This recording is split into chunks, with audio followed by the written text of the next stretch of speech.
talking about cervical disc herniations, and the clinical question that we're proposing here are what are the appropriate treatment options for cervical disc herniations in adults. So a significant number of sports-related injuries involve the spine, and prevalent among these are cervical and lumbar disc herniations. I'll be talking about cervical disc herniations, and this talk will be followed by Dr. that will be addressing also the lumbar spine issues. Could you speak closer to the microphone? Yes, I sure can. Is there a way to raise this, Eric, or no? If you want, you can.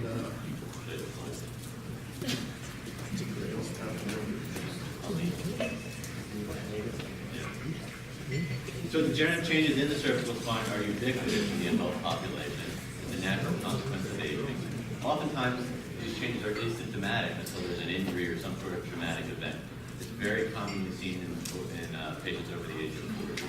Patients with cervical disc problems in the neck tend to present with 3 different clinical syndromes. The first of which is axial neck pain. The second of which is cervical radiculopathy, which is the more common clinical syndrome we see in the setting of an acute cervical disc herniation. So that'll be the focus of this talk. And then cervical myelopathy. So we'll touch on axial neck pain, we'll touch on myelopathy, and then we'll sort of focus on cervical radiculopathy. So axial neck pain. The etiology of this tends to be muscular or ligamentous type of injuries in the setting of sprains from motor vehicle accidents or sporting injuries, or it could just be due to chronic overuse such as poor posture, poor ergonomics, muscular-related fatigue and stress will oftentimes result in axial neck pain, or degenerative or inflammatory conditions can result in a manifestation of axial neck pain. And this tends to involve in the subaxial spine degeneration of the cervical disc or facet joints, or sometimes in the upper cervical spine, like rheumatologic and inflammatory conditions involving the C1, C2 joint.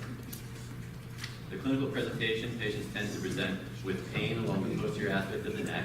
Sometimes it involves the trapezius muscles, but it's not referred to the upper extremity. Sometimes you will get pain referred to the occiput or back of the head, and patients report headaches, or even to the periscapular region, which sometimes makes this a clinical entity difficult to differentiate from radiculopathy, because as we'll see in the future slides, sometimes referred scapular pain is a presentation of cervical radiculopathy. Oftentimes, these patients will complain of neck stiffness, soreness, achiness.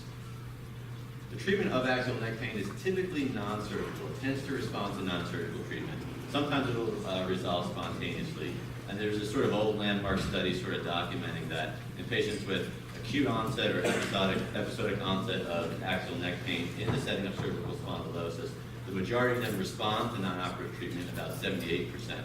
Only about 22% don't improve and have continued pain. That's a difficult patient population to manage, unfortunately. Surgery to treat axial neck pain is done from time to time. Typically, these are patients with chronic neck pain failing 6 to 12 months of non-operative management.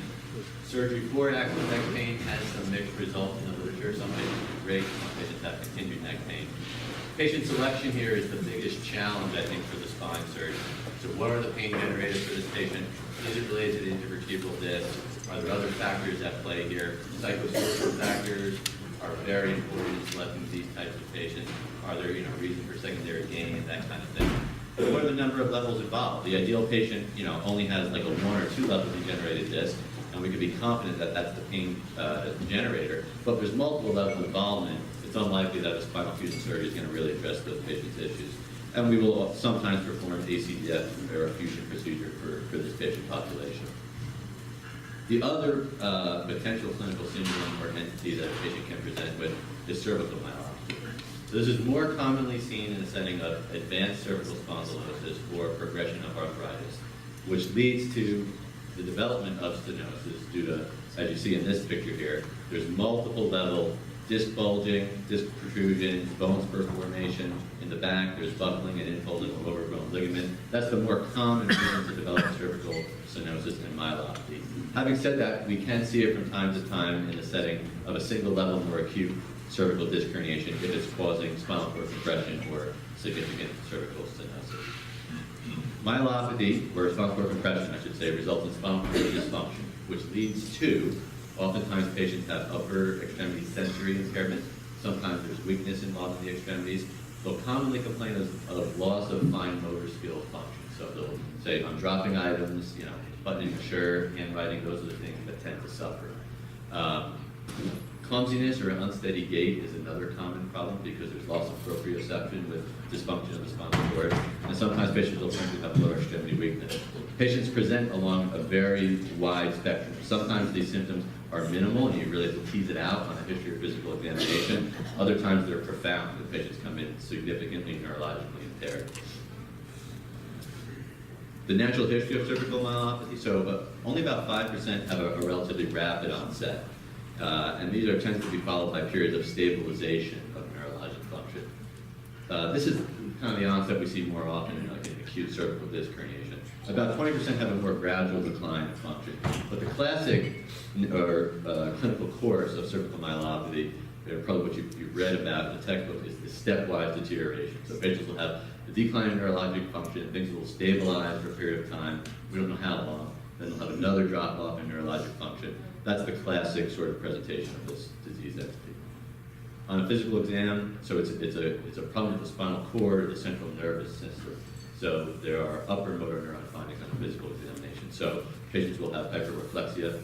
Oftentimes we'll be able to elicit pathologic reflexes, one of which is the Hoffman reflex, where if you flick the IP joint of the middle finger, you get involuntary contraction of the index finger and thumb. Another is an inverted radial reflex, where if you check the brachioradialis reflex, you get involuntary contraction of the hand. Patients will have clonus, so forced dorsiflexion of the ankle will result in this involuntary muscle spasm or contraction. They'll also have difficulties with gait. We'll ask them to walk in a straight line, touching their heel through their toe, and they won't be able to do that. And various patterns of sensory and disturbances and weakness. Really, the treatment of this entity is surgical. The goals of surgery are decompress the spinal cord, prevent further neurologic decline, stabilize the spinal column, and try to restore normal alignment of the neck if there's been a loss of the normal posture. In the setting of an acute cervical disc herniation, really the treatment is an ACDF, the anterior cervical decompression fusion, which we'll talk more about later in the talk. In the setting of more advanced arthritic changes, surgery is often a lot more extensive. Sometimes we're doing multiple level discectomies and fusions in the neck. Sometimes we're doing corpectomy, removing components of the vertebra to decompress the spinal cord. Sometimes we have to do it from the front, sometimes from the back. So there's a wide range of treatment options there. So now we'll shift gears and talk about cervical radiculopathy, which will be sort of the focus of the rest of the talk. So this results from cervical nerve root compression or impingement from either a soft disc herniation, which is sort of depicted in this figure here on the left, figure 1, or sometimes it could occur in the setting of cervical degenerative disc disease, where it could be a combination of a soft or protruding disc or a bone spur, which is depicted nicely in this image here on the right. This is a posterior osteophyte compressing the exiting nerve root. And so both of these patients would present with the same clinical problem, cervical radiculopathy, pain radiating into the arm. So the patient presentation, there will usually be neck pain, but the more classic symptom is referred or radiating pain in a specific dermatomal distribution in the upper extremity. It's often unilateral. So we'll describe the pain as sharp or burning. It's often associated with tingling sensations. And the patients have a hard time finding a comfortable position in sort of the acute setting. So sometimes they'll come into the office with the head sort of cocked to the side, and by doing that, they're sort of just ever so slightly opening the nerve tunnel or neuroforamen, which might give them some relief. Sometimes they'll come in with their arm up, literally up over their head like this. That's called the shoulder abduction sign. And the thought behind that is, if you're taking gravity out of the picture, there's sort of just less traction and weight pulling on those nerves that are just irritated and inflamed. And they'll often have subjective numbness or weakness. So there may be associated motor or sensory loss corresponding to the particular nerve root. In this case, the reflexes are diminished. So this is a lower motor neuron lesion. It's a problem with the nerve root, not the spinal cord. And one of the classic maneuvers that you'll often hear talked about if we can elicit in the office is the Sperling's maneuver. So if you turn the head towards the side of injury, slight extension, and then the examiner applies an axial load to the neck, that'll often reproduce the patient's symptoms of radiating pain or numbness.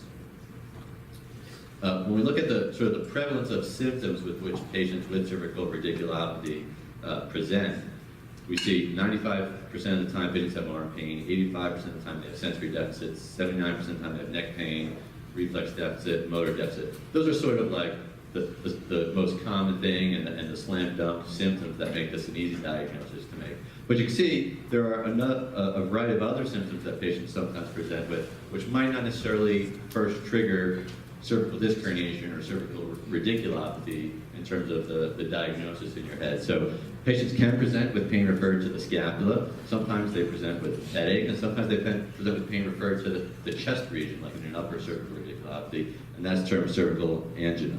And sometimes we see these patients sort of later in the course of their illness because the diagnosis maybe took a little longer to tease out and make.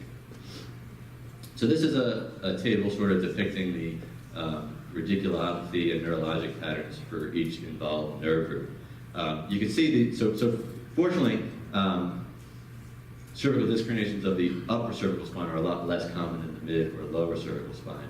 But you see these symptoms of radiculopathy involving these upper cervical nerve roots are very similar to the symptoms that you see in patients with axial neck pain. So it's sometimes often difficult to tease out, is this just a patient that has axial neck pain from a degenerated disc, or is this actually a radicular pattern of an upper cervical nerve root? But the easier ones to tease out, and the ones that are much more common in presentation, are the ones where there's an affected muscle, where we can test muscle function and strength or reflex. So with the C5 radiculopathy, pain tends to come to the side of the arm. We can take the deltoid muscle strength and the biceps reflex. With the C6 radiculopathy, pain tends to radiate to the radial forearm and into the radial digits, like the thumb and index finger. We can check bicep strength, wrist extension strength, and the brachioradialis reflex. With C7, pain tends to come to the dorsal forearm and to the middle finger, and we can test tricep strength and triceps reflex. C8, it tends to involve the ulnar digits, and this is sometimes difficult to tease out. Is this like a C8 radiculopathy, or is this like an issue with the ulnar nerve and cubital tunnel? And then T1, which is less common, is more ulnar forearm and hands and triplets. So the workup, oftentimes we will obtain plain x-rays in the office. We're sort of looking for what is the alignment of the cervical spine, what is the quality of the disc, is there a significant degenerative component here, and is there bony spurring and osteophytes likely contributing to this patient's pathology, or do things look relatively good, the disc heights are preserved, and we're sort of thinking more like an acute soft cervical herniation. In a patient that has persistent symptoms, they're not responding to the initial non-operative treatment, then we sort of get more advanced diagnostic imaging studies. The current standard is MRI. This gives us excellent visualization of the discs, of the neural elements. We can look at the integrity of the spinal cord. Are the signal characteristics normal, or is there spinal cord edema or myelomalacia? There's no radiation involved. It's a non-invasive study. Another option is a CT myelogram. Some people actually think this actually gives better visualization of what's going on here and actually helps you differentiate between like a soft disc and more like a posterior osteophyte or bone spur contributing to the stenosis here. The problem with this study is that it's an invasive study. Okay, the patient has to be injected with dye, essentially into their spinal canal, and it exposes the patient to radiation. But it's still done not too uncommon in this day and age, particularly in patients with cardiac pacemaker or cardiac defibrillator where an MRI is contraindicated. This is a good study to obtain. So I'll first sort of go through the non-operative treatment modalities that are available for treating patients with cervical radiculopathy, and then we'll talk about the different surgical options. The one thing is that the natural history of cervical radiculopathy is very favorable for patient improvement. So oftentimes, these non-operative modalities are enough, and with time, the patient's symptoms will resolve without resorting to an operation. So one thing that's commonly employed is the use of a cervical collar. So what is the thought process behind that? Well, we're decreasing motion, and by doing that, maybe we're diminishing some inflammation or irritation of the nerve root. Maybe we get to calm down some of the muscle spasms. And nighttime use is nice for just maintaining neck alignment, your neck's not being torqued side to side when you're sleeping, so it might diminish nighttime symptoms. The literature hasn't demonstrated any significant benefit in terms of reducing the duration or severity of the symptoms. And long-term use can be associated with muscular atrophy. So if a patient's going to use it, I say, okay, sure, but limit it to the first couple weeks. Obviously, there's a number of medications available, and these are sort of designed at controlling, or the goal is to control patients' pain because they're often in a significant amount of pain.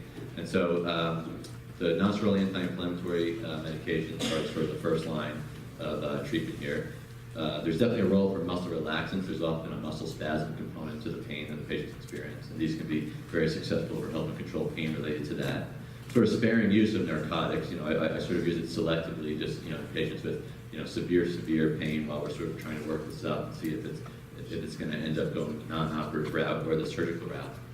And then there's the option of oral corticosteroids. So this is something that I use fairly commonly if a patient comes in with severe radiculopathy pain, and my thought process is that they have a cervical disc herniation. It's usually administered as a measurable dose pack.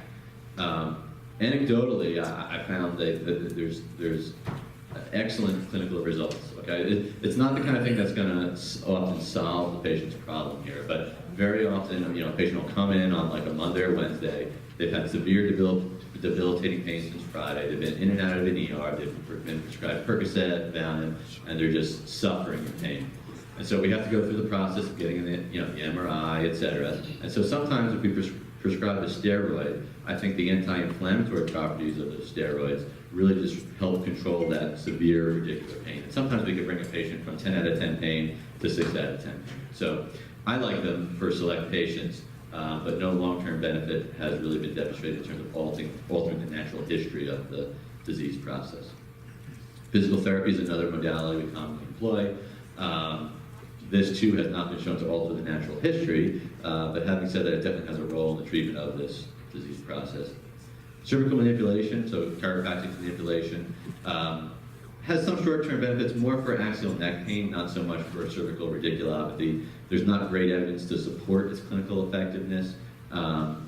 If patients want to try it, I never stop them from doing so, except in the setting of a patient with cervical stenosis, spinal cord compression, myelopathy. I think there's a risk of neurologic injury with overaggressive manipulation. So those are the only patients I discourage from cervical manipulation. And then there's this concept of cervical traction, which our physical therapists will often employ. And that is, the theory behind that is with this temporary distraction of the neck, we're getting some transient opening of the neural foramen, some transient or temporary relief of the symptoms associated with cervical radiculopathy. I've seen a lot of patients respond very well to this, at least in the short term. But again, there's no long-term benefits that have been documented in the literature for usage of this.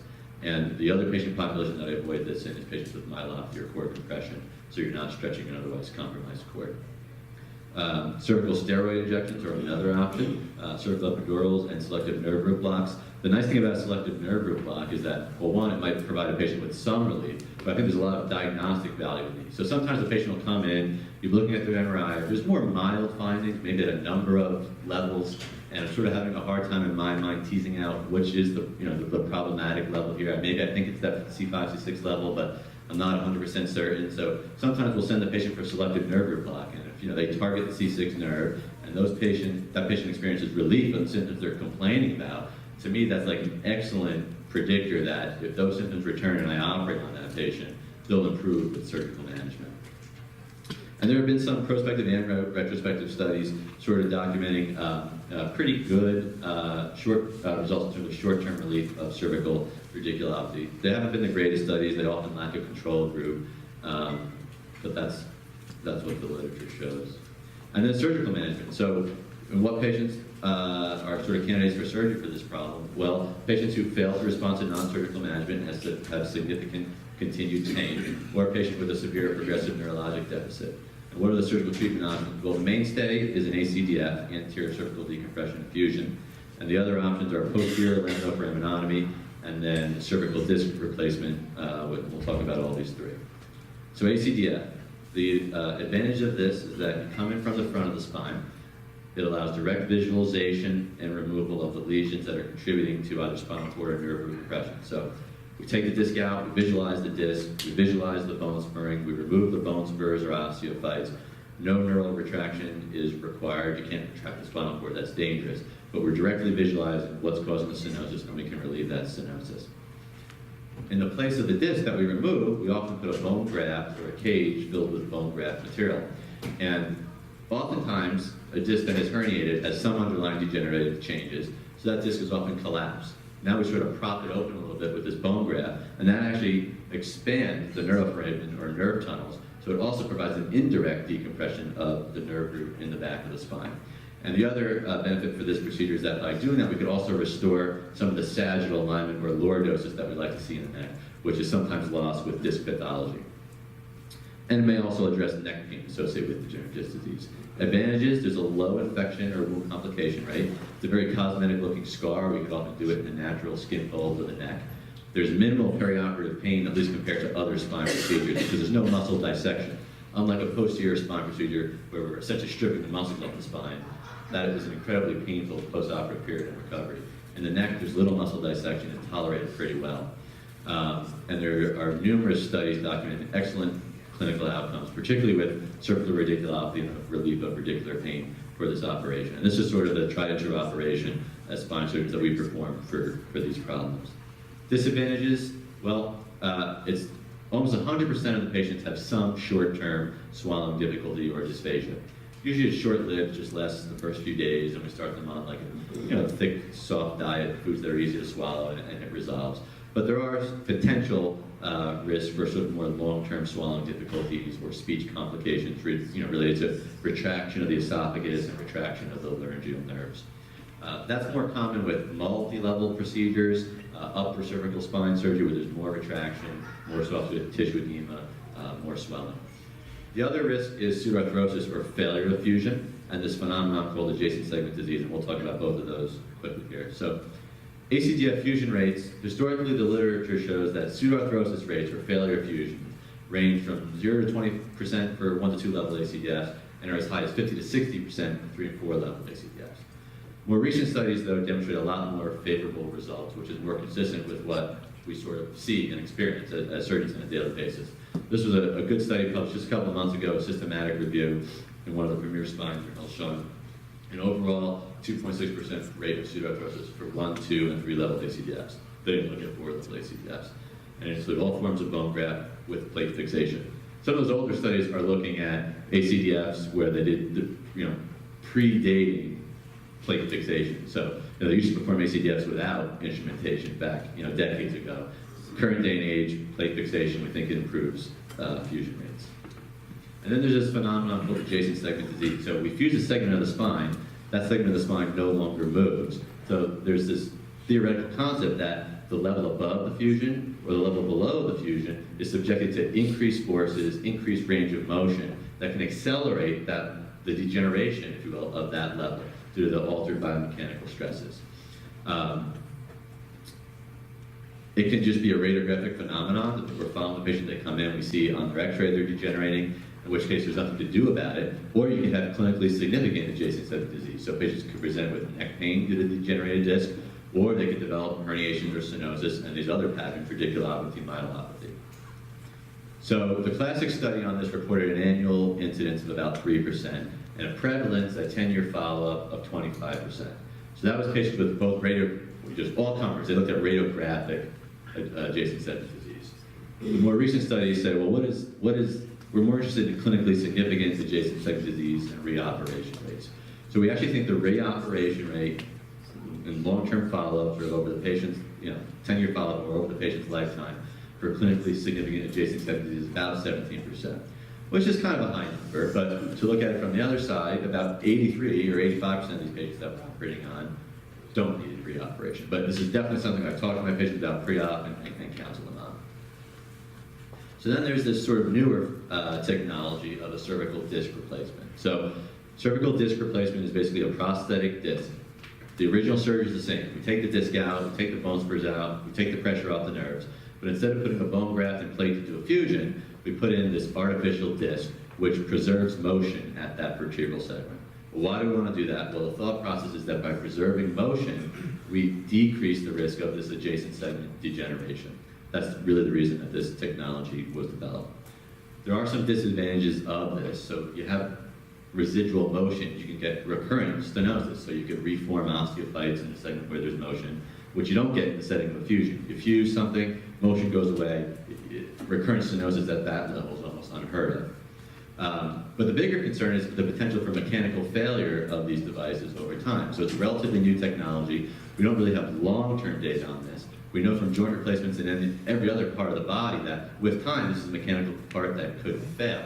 And revision operations to address that are very complicated. There's also often bone loss, and in the setting of a spine, I think there's going to be limited treatment options for these patients going forward, and we're probably going to be doing fusion surgeries to address mechanical failure of these devices over time. All the studies on this actually demonstrate fairly good short to midterm follow-up results, equivalent to ACDF, because you're essentially performing the same decompression. So the patients in the short term and midterm are doing just as well as ACDF. But we're still lacking that long-term data on what is the impact of this on adjacent segment disease. Is it actually reducing adjacent segment disease? And what about these long-term rates of mechanical failure over time? So this is being performed selectively. I think it's been a little slow to gain momentum and ground, but we do it from time to time in the right patient. And then the last one is a posterior laminal foraminology. This is performed, I would say, much more infrequently than an anterior cervical procedure, but it works for sort of a far lateral disc herniation that's out in the foramen. We could just open up the neural foramen here by doing a posterior procedure and resecting just a little bit of bone. You're not destabilizing the neck, and if the herniation's in the foramen, you can sort of reach around the nerve root, pull that foramen out. But it doesn't really allow great visualization, and the risk of this surgery is that it's an incomplete decompression. And you don't really get those other advantages that I talked about in terms of in the ACDF, in terms of addressing neck pain if there's a degenerated disc, or the indirect decompression of the neuroforamen with your bone graft. And then just to talk a little bit about athletes. So my initial approach to athletes with cervical disc herniations and radiculopathy isn't all that different than in the general population, but I thought it would be useful to look at the return to sport in athletes who have this problem. So this was a study, a small retrospective series of 16 NFL players that had MRI-confirmed cervical disc herniations. Their most common presentation was cervical radiculopathy after a single traumatic event. 8 of the 16 were treated non-operatively and returned to sport. So they had a normal physical examination, their symptoms resolved, they returned to sport successfully. 3 of the 16 either failed non-surgical treatment or had signs of spinal cord compression and signal change on their MRI. So those 3 had a 1-level ACDF. Of those 3, only 1 returned to sport. And 5 of the 16 treated non-operatively did not return to sport. 2, because they had spinal cord compression, didn't want to have surgery but felt they'd rather retire. And then 3 were actually cleared to return but were released by the team. So in professional sports, there's those complicating variables. This was a bigger study, a retrospective cohort study looking at 99 NFL athletes, and they compared the return to sport rates of an operatively treated group with cervical disc herniation and a non-operatively treated group. And there's actually a higher return to sport rate in the operatively treated group than in a non-operative group. Interestingly, though, the defensive backs had a much poorer prognosis than any other position. They looked at player position to see if that had an impact. And then another study of Major League Baseball pitchers with cervical and lumbar disc herniations. They had 11 pitchers with cervical disc herniations, 8 of which were treated operatively, and 8 out of the 11 returned to play in 11 to 12 months. In the lumbar disc herniation group, there were 29 pitchers, 20 of which were treated operatively. All 29 of these players returned back to sport at about 7 months. So the conclusion of all these studies is that baseball pitchers are much tougher than football. And so what are sort of the criteria we use for a return to sport in the setting of cervical disc herniation? This applies more to contact sports, but it's sort of the best available literature out there. So it's okay to return to sport if there is a known cervical disc herniation that has now become asymptomatic. You don't have any symptoms, you have a normal physical exam. It's okay to return after a 1-level ACDF if you've gone on to complete fusion. And it's obviously okay to return after a posterior laminal foraminology. A 2-level ACDF is a relative contraindication, but you can potentially go back and you sort of have to make that, counsel the patient and make that decision with the patient and their family. An absolute contraindication, though, in terms of returning back to contact sports, is a disc herniation that is still symptomatic, if there's evidence of spinal cord compression or cervical myelopathy, or a 3 or more level cervical fusion procedure. So to go back to our question, what are the appropriate treatment options for cervical disc herniations in adults with radiculopathy? Well, the initial approach is with conservative treatment modalities. The natural history does show a good prognosis for resolution of symptoms and good clinical results. The options we reviewed: medications, physical therapy, plus or minus cervical injection. But surgery is an excellent treatment option for patients with severe debilitating pain, progressive weakness or deficit, and persistent symptoms despite non-operative treatment. ACDF is the most common procedure. It's shown excellent clinical outcomes and low complication rates. The concern is adjacent segment disease, as we discussed. Cervical disc replacement has shown very favorable short and intermediate term results equivalent to ACDF, but we're lacking the long-term data on adjacent segment disease or mechanical failure or this posterior cervical laminal foraminology. And that's the end.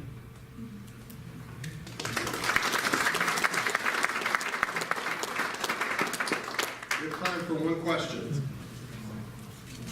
Have there shown any rates on any of the rejection rates for the artificial disc replacement? What do you mean rejection? Like, anybody, their body rejecting the artificial material?